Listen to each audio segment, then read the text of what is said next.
Good morning everybody, it's Hannah from Dream Bakes and I'm leading you through the last episode of Great British Bake Off, which was the final, so that was week 10.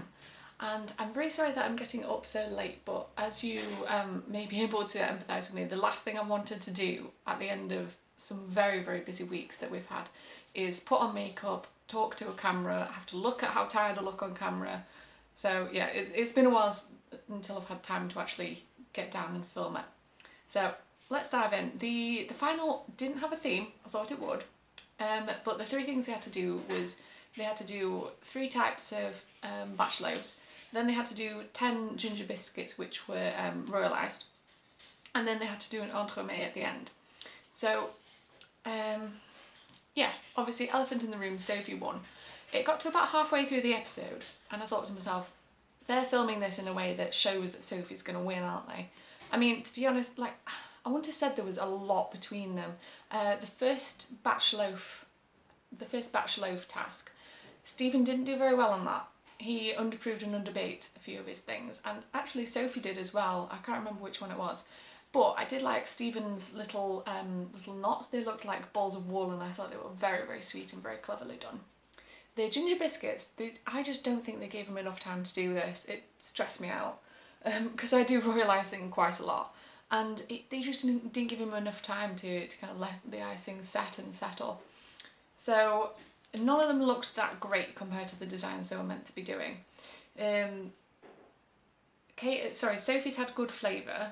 The flooded ones were a little bit thin. Hers and Stephen's were the closest to what they look like, but then Kate's were burnt, so that, you know, that's quite a big black mark against the name. Then the entremet, which is a gâteau which is kind of encased in mousse. So there's lots of different layers and they take a long time to make. And the timing is key, so you have to make sure you've got everything made so you've got time to have everything set up inside the mousse.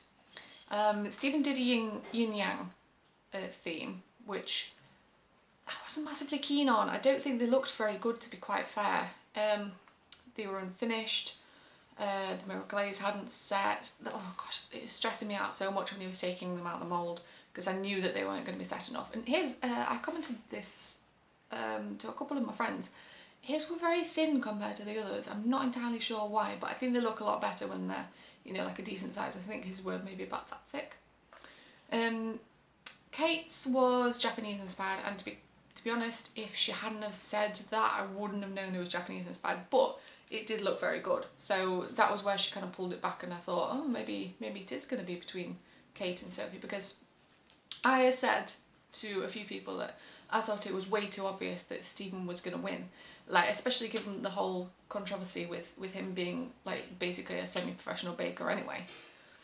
So I didn't think he was going to win just because of that. And then Sophie's, it did look lovely. That had sort of a galaxy thing going on. Sorry, not galaxy, marble. Galaxy was Stephen's. And when she was pouring the glaze over, I thought to myself, oh, I don't know about this. This looks a bit dodgy. But then when it actually sort of fell into place and set, that did look awesome. And Paul, like, I don't know if it was just to create conflict or drama, but Paul was having a massive deal with the whole like lemon and lavender thing, and I didn't get why he was being so weird about it. It's not a combination that people have never heard of. People have done lemon and lavender loads, so I don't know. Yeah, it was probably manufactured. I'd be very surprised if he hadn't heard it. I mean, the amount of times he's done series where he's travelled around Europe, yeah, he's never come across lemon and lavender. I don't know. So the winner was obviously Sophie. The Kate and Stephen were very gracious losers. And I did sort of a little catch up at the end, and it said Liam was doing his final year. He's only 19. Like, he must have been very young when he started. I mean, we did sort of time it out, and if he was born in August or something, then technically he could be in his final year now. But yeah, it seemed quite weird to hear. And Stephen and Sophie planning a road trip together, which I frankly thought they didn't like each other. So just goes to show you can't believe everything that you see. So my favourite bake-off moment was, during the whole series, was probably the Prue Paul drag race. I did really enjoy that. My favourite bake, that had to be Stephen's ploughman's lunch sort of thing. You know, when they made cakes that looked like other things like pancakes and what have you. That was my favourite. That looks so cute, and I'll be surprised if he doesn't get a career out of this. I'll say that. Even if it's just like local making cakes in his hometown kind of thing. So my least favourite Bake Off week was, there were two contenders. One is the puddings, which if you see my puddings video, you will know I had a beef because I didn't believe that most of the tasks that they did were actually puddings. And then the pie week, because I'm just biased against pies. I don't enjoy pies. However, I did think that week was quite interesting in the stuff that they put in. I probably would give that chickpea and potato curry pie a go, because if there is one thing I adore, it's curry. So if pie doesn't actually taste like pie, I would probably be on board for that.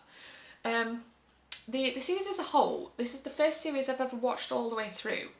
I thought it was quite good. From the snippets I've seen from the BBC version, I don't think it's that dissimilar really. I mean, a problem that I said in the first episode that I did of this was I wasn't sure if the banter between Sandy and Noel was going to go. Yeah, they did get better, to be fair. There were a few kind of shoehorned in jokes that I was just like, why was that necessary? But yeah, they obviously had quite a strong bond with the contestants, and they had quite a good rapport with them. And Sandy, bless it, she got so emotional when she was announcing the winner. It really sort of almost choked me up. So she was obviously very invested in everybody that was there, which was lovely. Contestant I would like to see more of, probably Yang. I think she shouldn't have gone out when she did. I think there were other people that could have gone out before that. Yeah, especially with the things she was doing that were quite scientific. I thought that was quite interesting as well. That was good. The contestant I'm not so fussed about seeing again is the chap that went out in the first episode, but that's mainly because we didn't get to know him that well. Something I wish that they would have had was a theme for the final episode. I thought it was a bit bitty and the tasks weren't really connected. So yeah, I think that would have been better. And I'm going to wrap the video up because somebody is baking. So I hope you enjoyed my floral conservatory. This is all plants in for the winter, so I thought it'd be a bit of a nice and slightly different background. So what were your thoughts on Great British Bake Off this year? Did you prefer it to the BBC? Did you not like it as much? Who was your favourite contestant, and who do you think got a raw deal? Thank you very much for watching. Again, apologies about the lateness, but it's still going up. So looking forward to the next series. Hopefully it will make me slightly less stressed out when people do things wrong.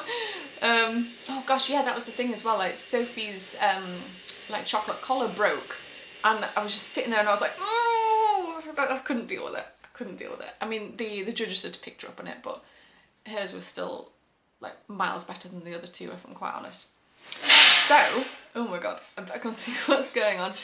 Thank you very much for watching. If you liked it, subscribe. There's all my social media down below, which has more information on events. There's loads of pictures of cakes that I've done, and we'd love to have you there. So thank you very much for watching, and bye bye.